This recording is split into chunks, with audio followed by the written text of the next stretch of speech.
Happy Friday, everybody, and happy day after preseason game 1 or something, if that's a thing. Welcome to Big Blue Kickoff Live, presented by Cadillac. I was going to say Eve. I'm like, it's not Eve. It's the day after. What is that called? I don't know. It doesn't really have a title. I don't think it does. No. So we have our first game post-mortem. How about that? Yeah, there you go. Paul Dottino on Big Blue Kickoff Live, presented by Cadillac, the official luxury vehicle of the New York Football Giants. If my voice is a little rough, folks, I apologize. I just finished doing about an hour with our buddies Dan Schneider, Nick Filato on their pod, talking about what we've seen from the Giants. So talked about that game. That'll go up later on today if you want to check that out. But, Paul, we had our preseason game last night, preseason game number 1. Not exactly a high-flying aerial attack affair from either one of these teams. The Lions passed a lot more than the Giants did. Rainy day, though I think in this first preseason game, the Giants wanted to focus on doing the fundamental things well. They wanted to block well. They wanted to tackle well. It's the first time, obviously, these teams have tackled in, well, for the Lions, probably closer to 6 months. For the Giants, more like 7 months since they last played their game at the end of January. And just be physical. Don't have a lot of pre-snap penalties. You know, get your plays in on time. Make sure the mechanics of the game go well. And I think the Giants checked a lot of those boxes. I think they probably weren't happy with the number of flags there were. They probably weren't through some of the penalties. 8 penalties on the Giants. Not a good number. And 5 of them resulted in Lions first downs. Yeah, and it was you had a hold on a special teams. You had a couple offensive holding. You had a defensive pass interference. You had a face mask. You had a roughing the passer. So these are not like 5-yarders. These are legitimate, big, game-changing type of penalties. You didn't like that. But I'm going to start with the positive. What I liked the most, Paul, in this game, and I wasn't sure if it was you or Jonathan Casillas told me this. After the game, they ran into a Lions coach that they knew coming out of the coach's booth upstairs. That would have been Jonathan. It was probably Casillas. He was coming into the radio booth to do the postgame show. And hopefully I'm okay repeating this. And the Lion coach, he said, ran into him, and he goes, look, you guys took it to us a little bit today. Like in the trenches, you guys beat us up a little bit, and you really did a good job physically with us over the course of this game. And that's my biggest takeaway here, Paul. Giants rushed for 155 yards in this game. And for the first time in a long time, I thought on both sides they actually won the battle of the line of scrimmage. I thought the Giants quarterbacks were protected better than the Lions quarterbacks. I don't know how many times in years past we've gotten out of these preseason games and we talk about how these second and third string pass rushers on the opponent's team that have no chance of making their final roster look like Lawrence Taylor against our third string offensive line group when our quarterbacks are getting destroyed back there. Well, you know what? We had that guy this time. It was Ben Whitley. and by the way, that's not taking a shot at Ben Whitley. He actually has an outside shot of making this roster. But it was the Giants' third string pass rushers that were getting after the opponent's backup quarterback a lot. So I just thought up front, I really liked what I saw from this Giant team being physical and getting after this Lions team, which we all know is a tough, physical football team that wants to win in the trenches. A simple game plan on both sides of the ball, and yes, I thought the Giants had the edge in the offensive line and in the defensive line last night. I agree with that 100%. We have not seen that during the preseason in many, many years. I think the one thing, though, about the rushing total that's skewed is that Gray had the 48-yard touchdown run. True, but Tyrone Tracy averaged over 5 yards a carry. No question. But that's not your typical 155 because there was a long one in there. But Dante Miller, all 3 running backs are over 4 yards per carry. Now, what I loved about it is that Miller did his 60-plus yards in the second half. Which you had the back of the roster offensive line, back of the roster defensive line. I get that. But Miller gets in there, and he just played his butt off. It was more of and for Miller, for the guy that's supposed to be the speed guy, he kind of grinded out those yards. It wasn't like the couple big splash plays. He actually put his head down and grinded close. Them out. He came close twice. I know. Arm tackles. Yeah, he was very disappointed when I talked to him in the locker room after the game. Yeah, we aired that on the radio. It was very good. He was hoping, and because he knew the crowd was getting pumped. They could see he had a chance to break it, and they were like anticipating, and then he just couldn't get it. So, but you're right. Miller ran hard. He ran forceful. He showed bursts of speed in short spaces. Very impressed really, with Tracy and with Miller and with Gray. This continued the previous week's work that we saw of all three of those guys, who all were running the ball pretty well. And, Gray had the splash plays, which, by the way, I thought was important for him. Because he usually gets caught. He's a guy, I think at the Combine, he was a mid-4.5s guy, like a 4.54 player, something like that. And he has short area quickness. He's good at finding the holes, that sort of thing. But for him to run, and they ran a nice little, on the wheel route, they ran a nice little kind of semi-pick play with the slant running in, or a rub route, pardon me. Yes. And it gave Gray an advantage, but he still got behind the linebacker, caught the ball over his head, made a big play on that. Turned a screen pass where there was a lot of guys in the area, and he made a couple guys miss. He did. Got 13 yards on a screen. Then the big run. That's the thing with Gray. He got in the open field. It was one-on-one versus the safety, which, by the way, I didn't realize was the safety that had that helmet-to-helmet hit on him during that first practice. I didn't realize it was the same guy, but it was. And he put his foot in the ground. He did that little kind of drop step juke back to the inside, and that safety basically fell down. He sent them reeling. So you like to see him flash the big play ability. And then on the other hand, Paul, I thought it was more important to see Tracy having to almost show off some of the nuances of him running the football, where a couple times there was a design outside run, and he did like a little foot in the ground. He cut right up field inside the outside rusher. He had great vision and patience. And he got it up field, and then we saw what we talked a lot about during the draft process, his contact balance on that run to the left, where he was one-on-one with the linebacker, laid a nice little knock on him, even tried to wrap up his legs. Tracy kept his balance, ran through the tackle, got another 6 or 7 yards into the second level on it. So I think you can even argue play to play. I was maybe even more impressed with Tracy than I was with Gray, even though Gray had the couple of splash plays. Right. I thought Tracy just did a really nice job running with what was last night with the Giants with the ones. Tracy continued everything he's done since day one when he got here. Yeah. That's the point, is that he's just been really terrific all throughout the entire year. Gray has been coming on lately. Miller Turbo, not Motor Singletary. Little Turbo, yes. Little Turbo Miller has also flashed consistently through training camp. The thing, though, about Gray, when he came out of school, I remember talking to a couple of our scouts, and I said, the thing that's missing from him is long speed. He's going to get caught after 30 yards, 35 yards every time. He can't score from anywhere on the field because he runs out of gas, and he just doesn't have the long speed, the home run hitter, so to speak.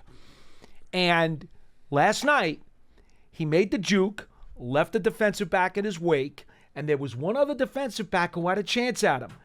And I'm thinking to myself, okay, that's Gray. He's going to get caught. It's a nice play. It's a nice run. It's great jukes. We know he's got them, but he's not going to make it to the end zone. And somehow he outlasted that DB and made it to the end zone. And I thought that, to me, was a good sign, because maybe, just maybe, he's got a little bit more long speed than we were giving him credit for. Yeah, I thought it was a nice play. Running game I thought was fantastic. Drew Lock, actually, I think it was Drew Lock in the post-game interview.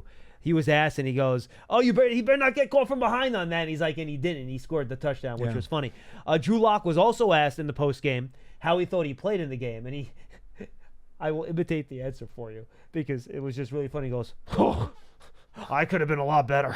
See? That was the quote. Very self-aware. He was not happy with himself. We didn't actually get any audio of him talking about the pick in general, but I'm sure not very pleased. Basically throwing. He shouldn't be. Throwing to the safety that was. And you go back, and I watched the game over on All-22 this morning. That safety did not disguise. He did not come there late.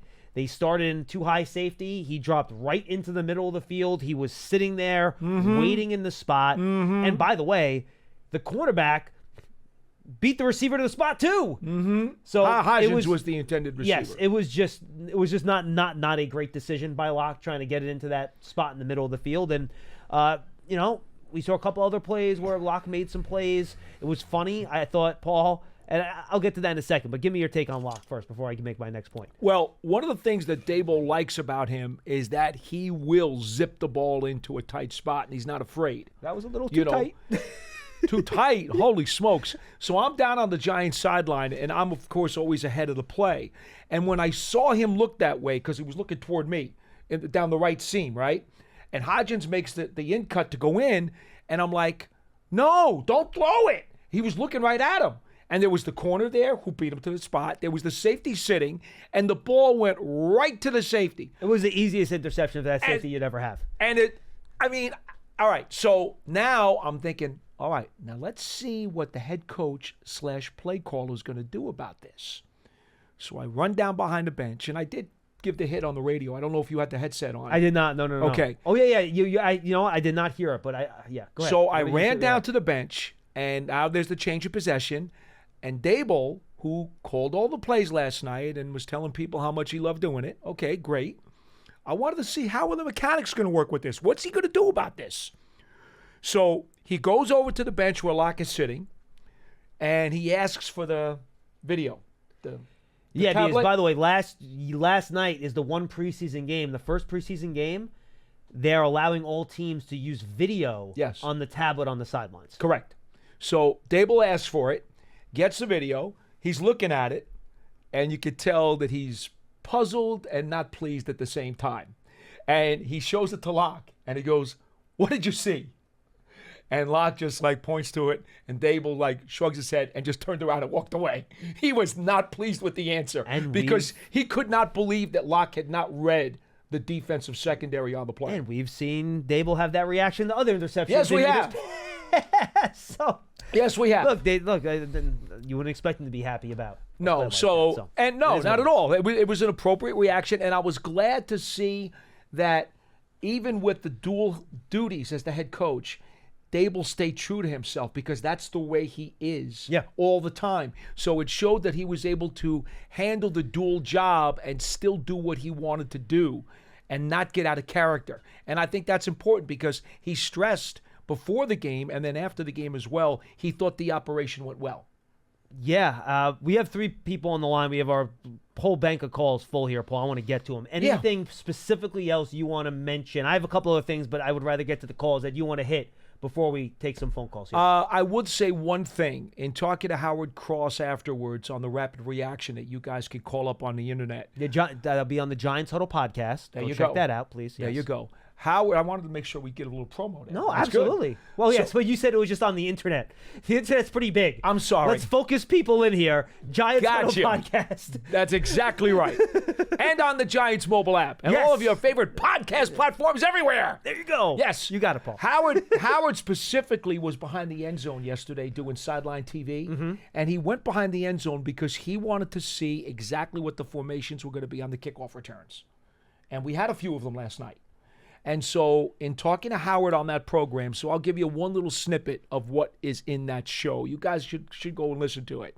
But the one snippet was Howard said on every single one of the kickoffs for both sides, he saw a gaping hole open up where the return guy could have taken it to the house had he just gone straight up field and not worried about trying to follow the blockers. Yeah, here's which was very interesting. Here's where I'm standing on the kickoff thing. We're not going to know a damn thing till we get the regular season week 1. All these teams are holding back their stuff. You're just seeing very basic blocking. It's funny, Dante Hall was on Good Morning Football this morning, and I had the volume up as I was going through the tape of the game. And obviously he's one of the best returners in history. He was wonderful. And he told an interesting story where he was talking with a now special teams coach in the league, and he placed a friendly bet with that coach and said, I think you're going to have fewer returns for touchdowns than a lot of people think. Okay. Because guys are lined up so close to each other, there's less of a chance for these coverage guys to get out of position because they're traveling a much shorter distance on the kick. So he thinks there's going to be much fewer big plays or way fewer big plays than a lot of other people do because he thinks fewer guys will be out of position. My counter argument to that would be, well, if you have guys that can really block, it's going to be easier for these guys to engage and hold blocks in those shorter areas than it was with the old rule. So there are 2 sides to that coin, at least in my opinion. A former special teams coach talked to me last week and thought what Dante Hall thought. And that was the first time I had heard that. Interesting. And Maybe that was the coach that Dante Hall was texting I with. don't know. And I said to him, "You're really sure about this?" He said, "Oh, absolutely." Because he thinks that the coverage guys are going to be more disciplined because Correct. they're lined up in the right spots. That's exactly what he thought. That's and I was like, but that doesn't seem to be the majority opinion. He goes, "I'm telling you, that's what I think. We're going to see." Okay, We'll see. I was curious if the Lions were trying something when they came up short on that one. Yeah, I don't know I wonder about if they that. were saying what happens if you just hit the 20 like just right there. I thought he mishit it. He might have mishit it too. They did that. It was Gano was funny post game. So Pete Hoffman, who goes in and gets locker room sound for us after the game, got some Gano because he talked about the kickoff rule. So someone asked him, there was a kick that went off, and I think I got caught at like the 2-yard line. They asked him, well, were you trying to kick it that close to the end zone? But they let it bounce. It goes into the end zone. They get to bring it back to the 30. And Gano just looks at him, there's no video, but Gano deadpans and just goes, the ball never goes. It only goes exactly where I want to put it. Oh, yes. And I'm like, all right, that's actually a pretty good answer. Okay. And then Gano laughed. Like he knew Yes. it was like a flex, but I thought it was Although very I could funny. imagine one Jeff Fiegel saying that during his punting days. That is correct. All right, 201-939-4513. 201-939-4513. Paul mentioned it, so I'll just hit it right now. Go subscribe to the John Soto podcast. It's rapid reaction with Howard Cross is up there from last night. You also have some other really good content. It's still worth listening to. Sean O'Hara and I do a really good breakdown of the 2 joint practices with the Lions. Definitely worth your listen, and he talks about what he's seen from the team over the course of training camp as well. Giants app, giants.com/podcast. Search for Giants Huddle, favorite podcast platform. And if you are, of course, on Apple Podcasts, go leave that 5-star for a review for us. Whether it's Giants Huddle, Big Blue Kickoff Live, it really does help us out. All right, 201-939-4513. 201-939-4513. Let's get to our phones here as we talk some Giants football with you. We finally have some things resembling real football to talk about, and we'll lead things off with Abdul in Minneapolis. Abdul, what's going on? Hey, guys, what's up? What's up, man? I have a couple of observations from last night's game, and I'll start positive, then I'll go negative. Positive, the Giants look – this is the most physical, tough team I've seen in a while. And as you alluded to, they dominated in the trenches yesterday on both sides of the ball, and it was really refreshing to finally see that after a few years of being subpar and pushed around a lot during games. Second thing, I think the Giants ran their first positive screen pass yesterday, like in the past 10 years. And I literally almost fell off my couch when Eric Gray, had a positive screen pass where the O-line men weren't too far downfield. It was just like a real, just a screen pass. And it was refreshing to see that because as you guys know, we've been had some weird reason why we haven't run that in a while. Yeah, dude, I'll throw it out there too. Also, a number of successful draw plays, which I don't think I've seen a ton of at training camp practices, to be honest with you. But there were a couple really nice draw plays in there that worked too. Kind of those like little delayed handoffs out of the gun. So I thought those are some nice plays as well. It was a very fundamental game plan. Yeah. Exactly. So the negative part here. So one more positive. The running backs look great. I know it's first preseason game, but all 3, as you said, also they all had over 4 yards a carry, they just looked really impressive. And I think. And by the way, Abdul, I shortchanged it. All of them over 5 yards a carry. It was 5.2, 5.3, and 13.0 for Gray. I know a lot of people were kind of nervous about how young this backfield is, and I think yesterday was a positive first step. Now it's the negative. We need to end this Josh Azudu at tackle experiment. It's a failure. He's getting people hurt playing left tackle, and I think he's lost confidence. And I think he knows that he's getting people hurt. He was drafted as a high draft pick as a guard. He's a better guard. Enough of this him at left tackle. Now, Abdul, I will say this: that sack was a coverage sack. That wasn't on Azudu. He rode the guy around the quarterback the way he was supposed to. Locke held the ball, rolled out to his right into the player that he pushed around the quarterback. Yeah, I'm puzzled by how you're blaming him on that one. I really am. Okay, in the first half, he had a sack and 2 quarterback hits against a second team, right? He's not a tackle. No, but Abdul, I'm telling you, and Sean O'Hara, and this is, and I'm not, let me just finish. Sean O'Hara said this on the radio broadcast. He did. That is a coverage sack. That is not on the offensive tackle. Right. You know, once the clock expires, there's an acceptable 3 seconds is acceptable on the stopwatch, and after that, you don't kill the tackle for it. Now you're right. There was a play where he got bull rushed a little bit, got pushed into Locke, and I think Locke actually got hurt on the play before he came out of the game. If you go back and look at the tape, the way he kind of got hit. Look, Zudu was not perfect in the game. Absolutely not. He gave up those 2 pressures. Again, I'm not going to put that sack on him. He gave up a couple of pressures. I thought Miles was a little bit better than him on the right side than Zudu was on the left. I think all that is fair. But I don't think it was – and I'd have to go back and take a look at what the PFF grade was and just in terms of what they – not grade, but what the pressures were. I did not think it was some kind of unmitigated disaster over there. Not at all. And, Abdul, in all honesty, you also have to look at what's on the roster. And if these coaches, specifically Carmen Brasillo, believes that Ezeudu has the best tools to be that swing tackle, then he's going to be that swing tackle. That's the problem. And they'll coach him up. Even if they think he's better at guard, Abdul, which again, I don't know if that's what they think. I honestly don't know the answer to that. But if they think that, trust me, they're going to put the guy at that swing tackle spot, the guy that they think is going to play the best there. And they, at this point, it seems like they think it's either Ezeudu or Miles. Those are the 2 guys that were starting at tackle yesterday, and we'll see which guy they like better. They got so many interior guys that Ezeudu really doesn't have room in the interior. So that's all the more reason why. You're not going to put Stinney out of tackle. You're not putting Runyon out of tackle. None of these other guys are going to be out there. Well, the Giants have this propensity of playing people out of position. Put it this way, Andrew Thomas is your starting left tackle, okay? Just be happy with that. I'm extremely happy. I'm happy with Illuminura at the right. I'm happy with Andrew, but injuries happen. Injuries do happen. And I highly question if Ezeudu is the 3rd best tackle on the team. And one more thing. And by the way, Abdul, I actually just brought up PFF, and I know you hate PFF. Mm-hmm. They did not credit Ezeudu for a sack on that play. They did not. They credited him for 1 quarterback hit and 2 hurries in the game. And they gave him a grade. They gave him a grade of 64, which is about average. Generally an average pass protection grade for an offensive line. Well, I'm glad they did not erroneously give him the sack, because that would have been unfair. Because his guy did get the sack, so I think to Abdul's point, and the next caller wants to talk about Ezeudu too. I'm sure we're going to have the same conversation. His guy did get the sack, but again, Locke held it and then rolled into where Ezeudu pushed the guy. There's judgment involved in these things. Yeah. I don't often agree with PFF's judgment, but in this case, they got it right. Again, just so fans didn't think we're being homers, I wanted to give them a non-Giants analysis. I'm glad you did. Okay. And one more thing. Why hasn't Greg Van Roten received 1 single snap at guard? So did they sign him to be the backup center, or did they sign him to Abdul, be the guard?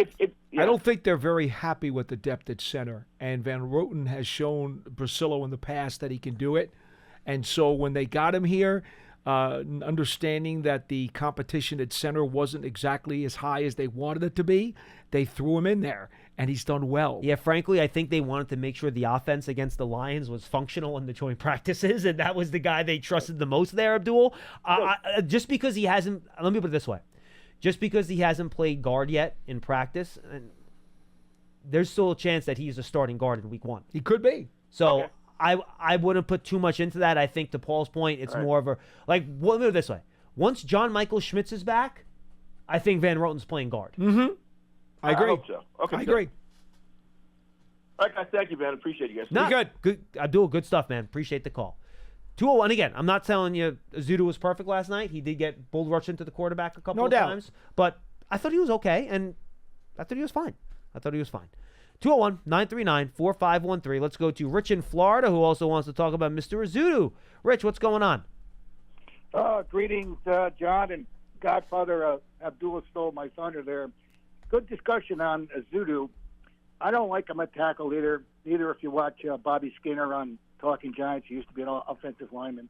But I trust you guys that Brasillo believes in him. But I just want a friendly reminder to those who maybe forgot last year. I'm pretty sure Ezeudu is the guy that let the Dallas Cowboy end rusher on the field goal come in and block it. Remember that? And I'm pretty sure... No, that was actually Andrew Thomas, Rich, believe it or not. Really? Yes. Yeah, it was. I think that's it was, and terrible. Andrew Thomas was also the one got that hurt. he also committed the false start penalty on the previous play. He did. That made Yeah. actually maybe that's what it was. I don't remember who let the guy in, but it was Thomas that committed the false start penalty that forced them to do the kick over again, which led to the injury. I'm pretty sure I agree with you on both, John. Here's what I'll say, Rich. To be honest with you, okay, think about this. You're a GM and you're in the middle of free agency and you've got so much money and you got to go try and get some offensive linemen who can compete for a starting job. We saw what kind of dollars the Giants had to spend. They talked even about bringing Hunt in from Miami, right, at guard, but they couldn't afford him. So they wound up buying 2 other interior linemen for the price that it would have cost for Hunt, right? Well, think about Honestly, this. even less than Yeah. what it would have cost for Hunt. But think about this. Why do I bring that up? Because if you think that you're going to be able to go out and buy an inexpensive, good third tackle, you're not going to find him. You're just not. So what they decided to do was load up on the interior, get guys who had a decent resume, who would cost a reasonable price, even though they had some depth on the interior, John. They had some young guys who they were hoping would come off of injury, Azudu, McKeithen, right? They had some of those guys already. But they were like, no, that's where we're going to fortify because, by the way, Azudu can go out to tackle. We believe in him. He is a cheap solution out there that we think can become the third tackle. I'm sure that was part of their reasoning. Paul, I was going to call up a couple of weeks ago because I laud JS for what he did on that line. He addressed need. I laud when he brought Van Roten, and that was tremendous, knowing that what's going on with Evan. But I just these 2 kids, Azudu and McKeithen are a work in progress. So we got to trust the new offensive line coach. I got to laugh at. I don't think Abdul's been around as long as I have. I go back to '61. But we were on the conference call last night, my friend and I. He's in Washington. We're going, oh my gosh! And you know what, Paul and I, we have discussed this screen pass issue for years. Giants, what? They ran a successful screen. First thing we're looking at, where's the penalty flags, right? Right? I mean, we're tainted. Next thing, this is a comment from my friend who's on the conference call. Can we please bring back Mr. Pronunciation himself, Jeff Siegels, to go in and please coach the Irish Hammer instead of kicking the ball straight down the numbers, right into the doggone end zone. How about angling it to the sideline, pin him back there? It's so frustrating to see this kid, boom, he kicks it right into the end zone. Oh, my God. Rich, he had a net over 42. He had 4 kicks of his 7 inside the 20. They forced 3 fair catches because the coverage was really good. I'm not really concerned with inside the 20. You should be able to get inside the 20. But I guess I want it inside the 12. Okay, but still, 42.7 net, I think, not is bad. what he had last night. Yeah, Honestly, if you want to find something to complain about, I don't know that he's the guy. Oh, right. Well, look, I'm not just nitpicking. Overall, last night, I agree with John's analysis. The trenches look much better. But the most important thing I want to say, Paul, I sent you an email the other day. You didn't answer. A week or so ago, in a dead time, somebody was asking, what, as an Italian, what would you never give up? And I'm a fellow Italian from New York. And you said pizza. Right. But here's the thing for me, and for you too. Would you ever give up good, stinky, Achurio provolone?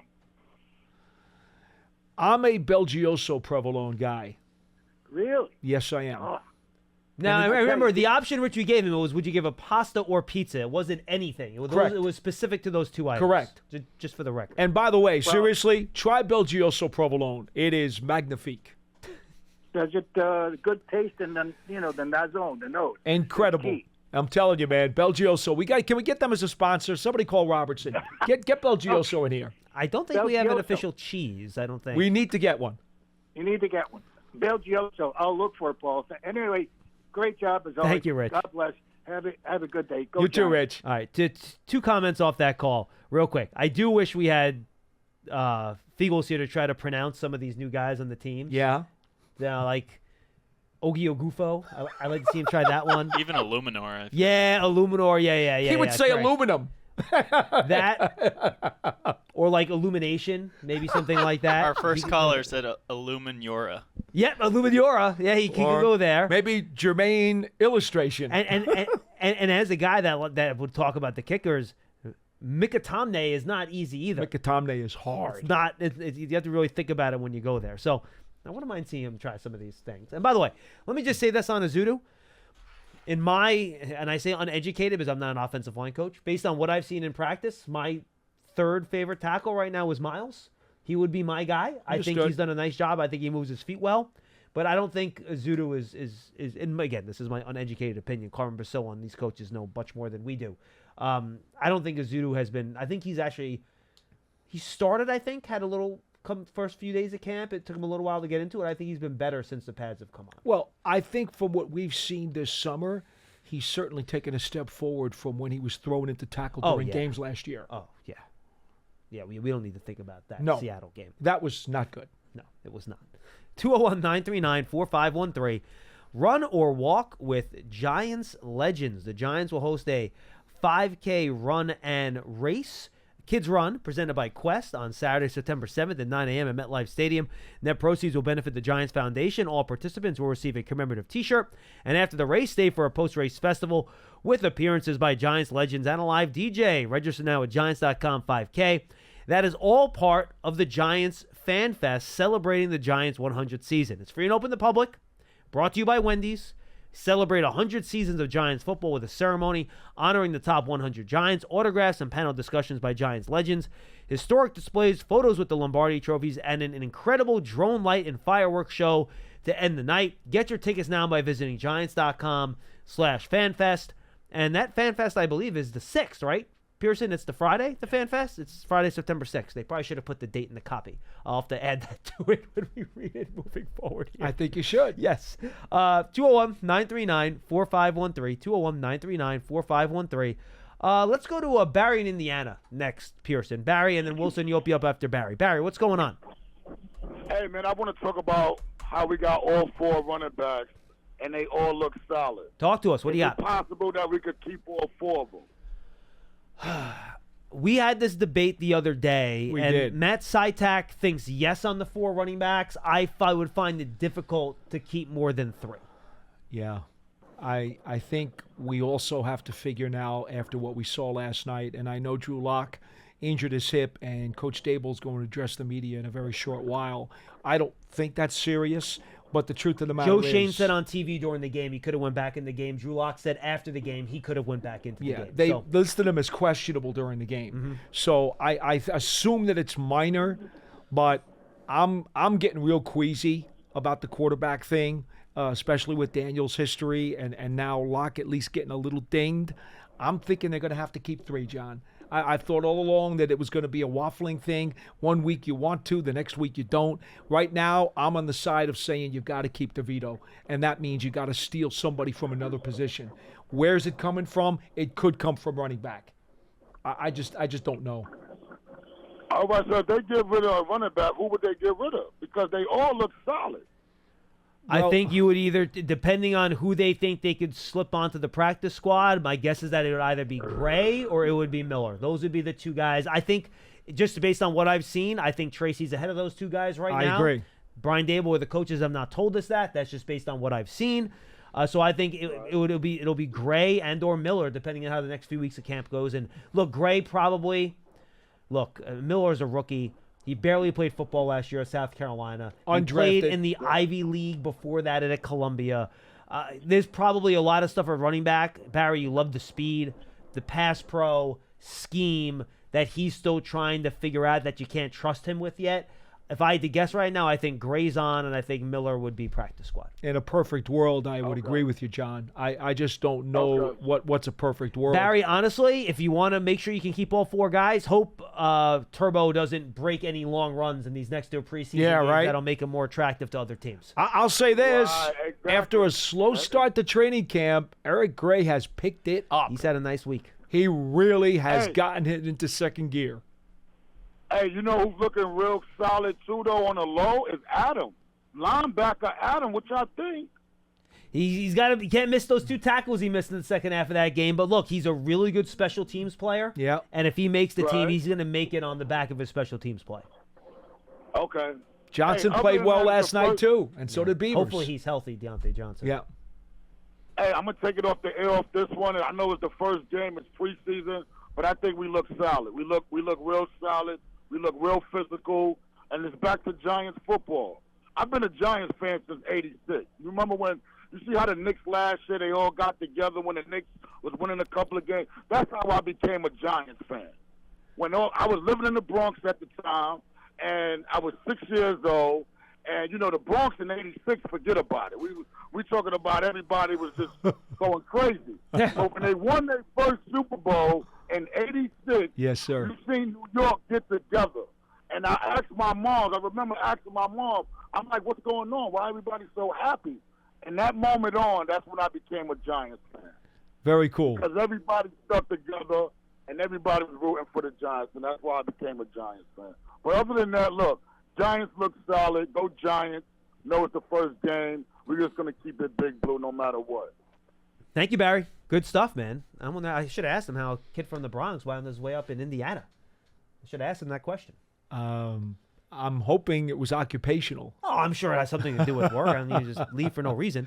But Yeah. Why would you want to leave? look, I'll say this. I'm not someone to subscribe to the old,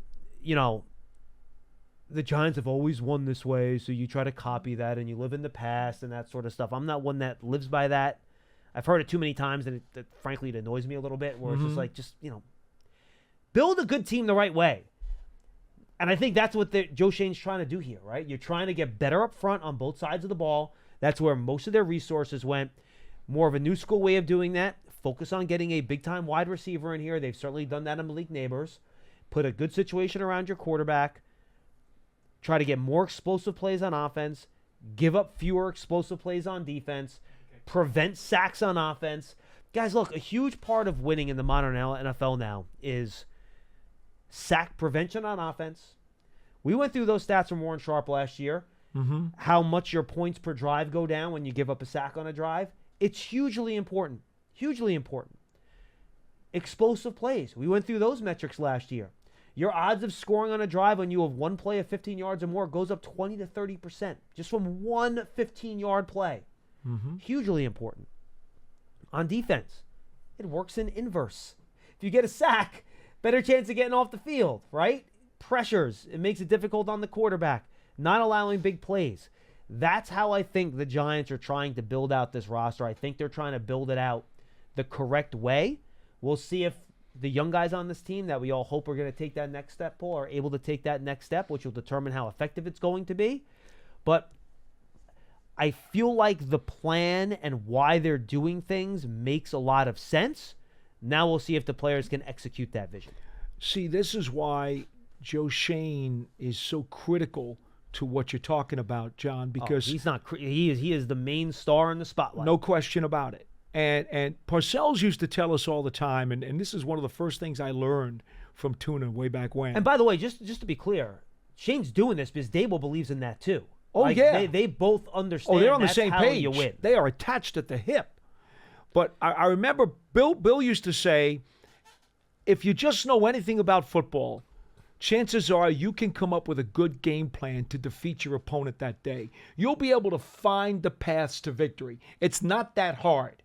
The trick and what makes a coach a good coach is when he doesn't have the roster that can execute that path to victory and then finds a way to manipulate his deficient players into getting that result. Can your coach? That's the difference. Can your coach? And I think this is what you're trying to say. I'll say it a different way. Can your coach put your players in a position where they can succeed with their skill sets? Again, it's different words, same understanding. And what you have to then have, of course, is health on top of that. Well, of course, yes. Because once you start losing bodies, now you have clearly deficient guys trying to do some of those things that you've tried to scheme up and you've tried to help them do, and they're just not capable. Hey, look, and I'm not trying to be overly positive here. I still remember how all you fans got mad at me for trying to be a little bit cautious last summer Right. coming off the playoff win, right? And I was trying to pour some cold water about it. I feel, and this might be crazy to fans because you're coming off a 6-win last year when opposed to last year coming off a 9-win season. I feel much better about how this roster's been built and the talent on it. Yes. At the critical positions this year than I did last year and than I did the year before. And frankly, it's not particularly close, to be totally honest with you. I feel much better about the O-line.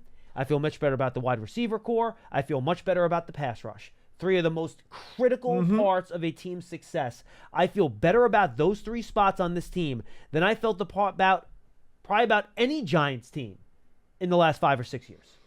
Well, I think Brian Daboll, and I could say this to the folks out there, when we have our pre-production meeting for a game, the TV and radio crews get to talk to the coach. Only in the preseason, unfortunately. Right. About some things that we can understand better and philosophize with and maybe explain it to the fans better. And I think, while we cannot tell you exactly what was said, the one thing that Brian Daboll did mention in that meeting, and he emphasized, we have a very smart football team. I have smart guys in that room. That's not by accident. That's what he wanted. That's what Joe wanted. And they filled that room with a bunch of guys who really understand the game. The whole smart, tough, dependable thing, it's not just a hollow statement. It sounds like a cliched, hollow statement. It's real. Guys, it's legit. Like, they really have brought in guys that, look, they won the toughness battle last night against Detroit. Mm-hmm. You just talked about the smart players, and then it all comes down to health and what dependable. Yep. Right? Yep. That's what it is. Now, the talent level obviously has to be to a level. You can be smart, tough, and dependable. If you're not fast enough or good enough, it's not going to matter. Right. But that's really how they're building this thing. All right. We got another call coming in. That's great. In the meantime, let's go to Wilson and Roxbury. Wilson, what's going on, pal? Hey, Johnny, I'm overdoing it this week. This is my second time calling. That's okay. That's okay. And guys, frankly, and I should say that to the callers out there that listen all the time. We haven't been getting a ton of calls during camp, so if you guys want to call 2 times a week instead of 1, you're more than welcome. We're happy to take your call. He's in a good mood today. Just don't take advantage of it. I am in a good mood today. You're not wrong. And by the way, any calls coming from north of the border of Vermont, they're only going to be allowed once a week. Oh, that's just cold-blooded. Hey, listen, real quick. On the game and on the call with the guys on the booth. And listen, on the game, I said this to Paulie and Johnny and Jonathan the other day. We actually have NFL players now up and down the roster. You could see it. Especially on the offensive line, Wilson. There are so many offensive linemen on this roster that – and these are the 6th and 7th guys where you actually feel pretty good about them if they have to go into a game. Yeah, like I said, right, Johnny. And I know it's preseason, but I can't agree with you more. This is probably the most talented team, at least for what I can see, I've seen in a while. I mean, at least we have NFL players and we have depth, and that's refreshing. And it's also I noticed you can see there's a different vibe, man. There's a different energy. I can't put my finger on it, but it's you can see a difference in the way in the body. I know body language sometimes doesn't mean anything, but it just feels different, and it's it's anything that is positive. I always take it as good. You know what I mean? Yeah, Wilson, I got to tell you, and again, we can't reveal all the things that Coach Daboll tells us in these, production meetings because, frankly, if we would repeat them, he wouldn't tell us anything. So correct. We're not going to do that. But the sense that I got listening to him, and again, this isn't something he said. This was my sense of listening into him talk. Right. He feels, and we've been in these production meetings with him over the last 3 years. Right. The sense that I get from him talking about this group of players and coaches, by the way, I'll throw that into the mix too. Mm-hmm. I think he feels as good about this group together as he's felt about any of the groups he's had here so far. I get the sense that he feels darn good about where he is with this group right now in camp. Without putting a number or predictions or anything on stuff, my sense is that the coach is pretty happy with where his group is right now in the program. Yeah. Wilson, I'll add one caveat to that. Not only do I think he feels that way about these guys and that they've built a smarter, more talented roster, I also think that Brian Dable understands in his third year as an NFL head coach who has been through some ups and downs, he also has learned from experience about how to better handle his job. And you know what else? I think he's excited. Wilson, I think he's loving it. I think he's excited about calling plays too. He's loving it. Like you heard him in the post-game press conference last night. He gets when you ask him about calling plays, he gets a little twinkle in his eye. And honestly, Wilson, I think he's excited about it. Right. I don't, and I think he's smoother around the edges now.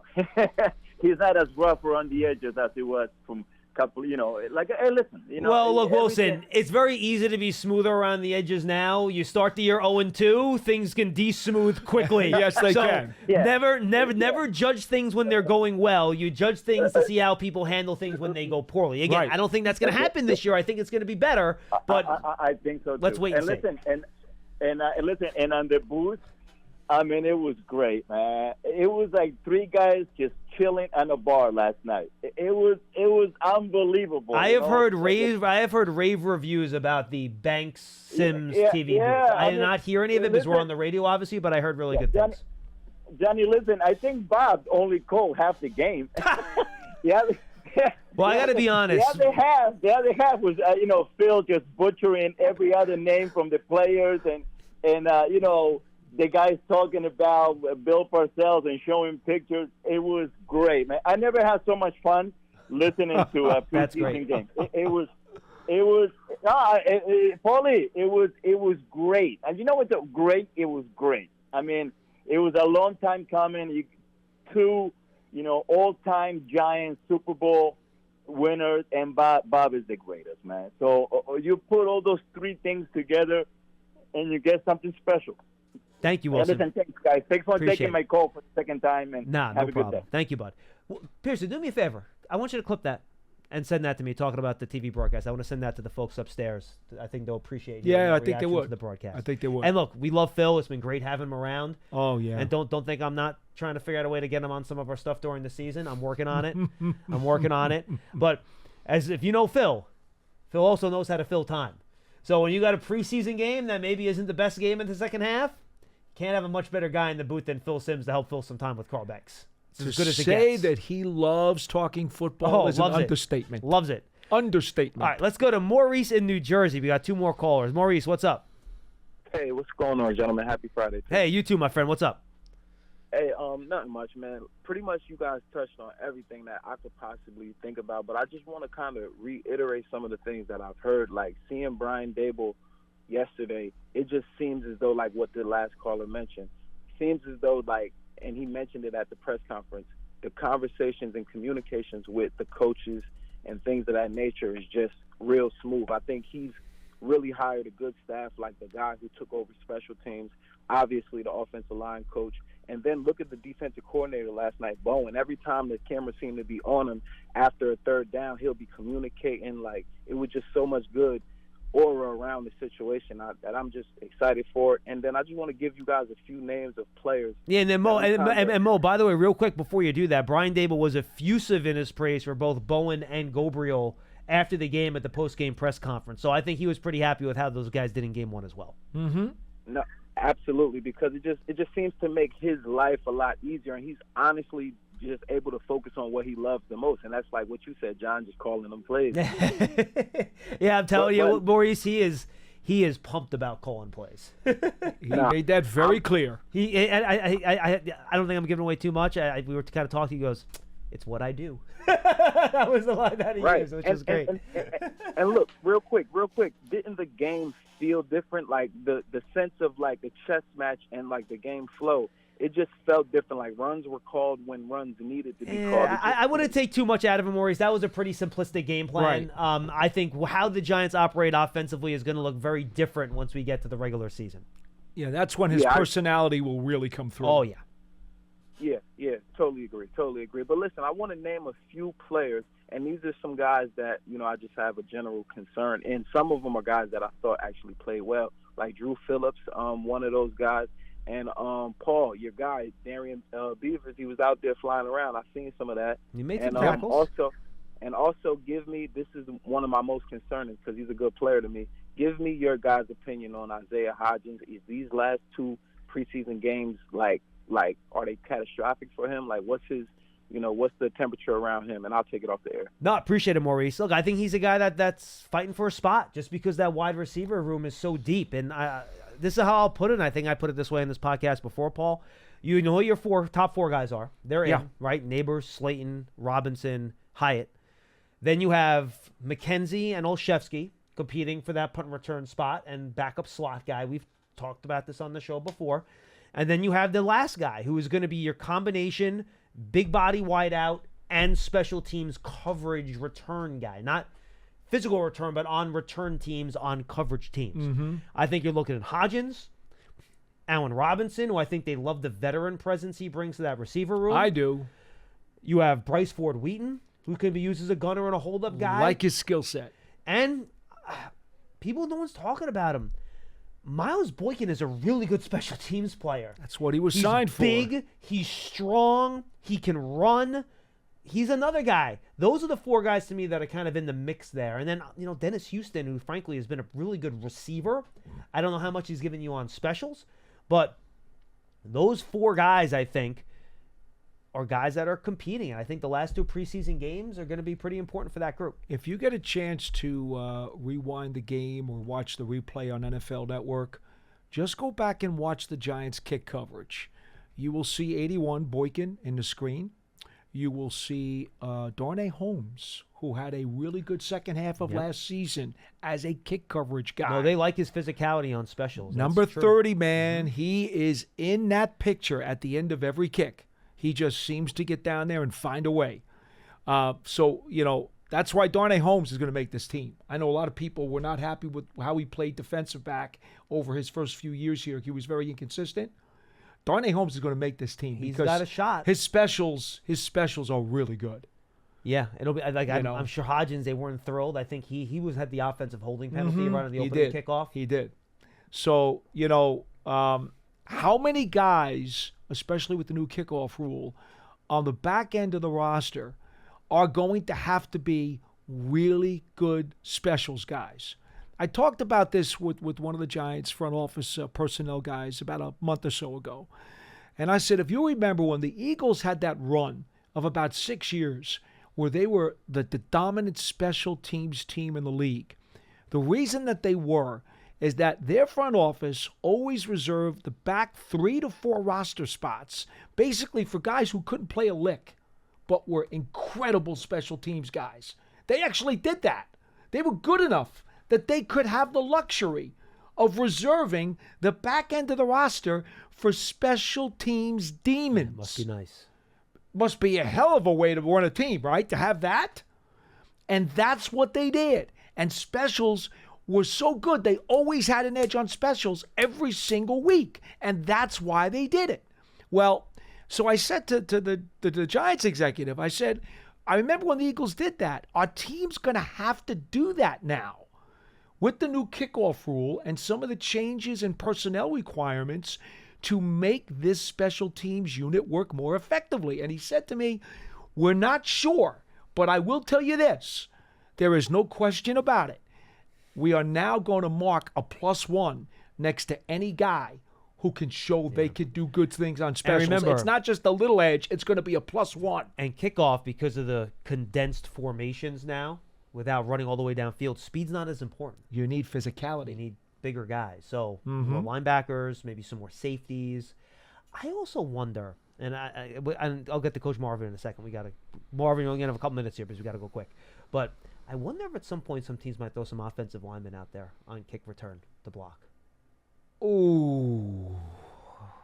Those guys usually don't have fleet of foot. You don't have to. They're lined up 5 yards away from the guy. If you put 2 or 3 of those guys next to each other and you run behind them in I know you can't use wedges anymore, but but if you put them close to each other and you run behind them, you think these little puny guys running down on kick coverage want to go through those guys? You better have quick, short step foot speed. They would have to be tackles. Not guards. Because the lumbering linemen would have no chance. I agree with you on that. All right, let's go to Coach Marvin in Delaware. Just something I've been kind of mulling over in my head a little bit to see if it'll be interesting. All right, Coach, you got about 2 minutes here. I got to get lunch before they shut the cafeteria down. What's going on, pal? How you doing, John and Paul? Yep, good. Hi. I was just listening to you guys. Everybody's like, I'm not in a praising moment right now. I'm more of a, I sit and wait. I'm waiting for adversity. You don't know. We're not going to know what happens until this team hit adversity. They Correct. saying that Dable did get along with the coaches. He likes the coaches, but that was a practice drill they doing it while they're doing no exhibition games. Yeah. Now, when you're really out there playing for keeps, meaning that scoreboard is for real, it's a whole different thing on the sideline. And that doesn't mean you hate each other. That just means you both are fighting for the same thing. And No, you're of fighting. course. Absolutely. So those days, my youth years and my high school years, you get cussed out on those sidelines. From your best friend to your enemy. It's just that's just the way it is. No, emotions and intensity are really high, Coach, and that's just how it goes. I get it. Parcells Right. was a ball of fire on the sidelines every game. Yeah, so I don't want fans to thinking that that's the way it's going to be run because they saw it in a script last night. No, that's fair. Very fair. That's not going to happen.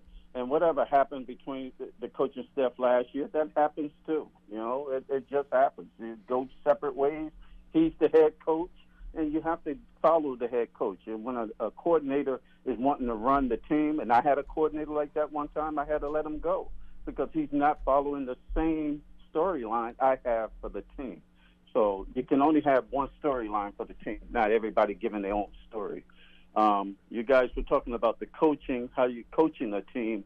You were talking about putting them in the best position to be successful, and that's how you got to do it. And that's why I always say, when you get a team that can compete and you can find out who can do what. Sometimes you got a superstar, but majority of your players, they only have one thing they do well. And you put them in that position at what they do well, and you help them perform doing what they can do best. And I talked to you a couple of months ago, John, and I told you about, I always went by the 3 Ps. I don't know if you remember the 3 Ps. And the 3 Ps are performance, practice, I'm sorry, I said it wrong. Prepare, practice, perform. If you do those 3 things, you'll be fine with the team. So you always got to prepare for those games. Then you practice what they're doing so you can understand what they're doing. And then you go on the field and you perform it. And that's what coaching has to do. You have to teach them and give them information that they can use while they're playing. And when you're coaching, a lot of times I don't worry about the coach on the other side of the field. I worry about his players. And my thinking was, are those players smarter than me? Yeah, no, I got you. They could be smarter than me if that guy on the other side taught him exactly how I think. And if he doesn't, I'm going to catch them eventually somewhere in that game. All right, Coach, thank you very much for the call, man. Appreciate it. All right, guys. Yeah. Have a good one, Coach. Call back again. I'll make sure you get all your points in, but we got to roll. That's Big Blue Kickoff Live presented by Cadillac, the official luxury vehicle of the Giants. So we'll be back on Monday for another show at 1 p.m. We don't know how long we're going to be at 1, at least for next week. We haven't gotten what the practice schedule is going to look like the following week yet. We'll let you know when we do. We have practice on Sunday. Paul and I will be at that. Stay tuned for coverage. Everyone, have a great weekend.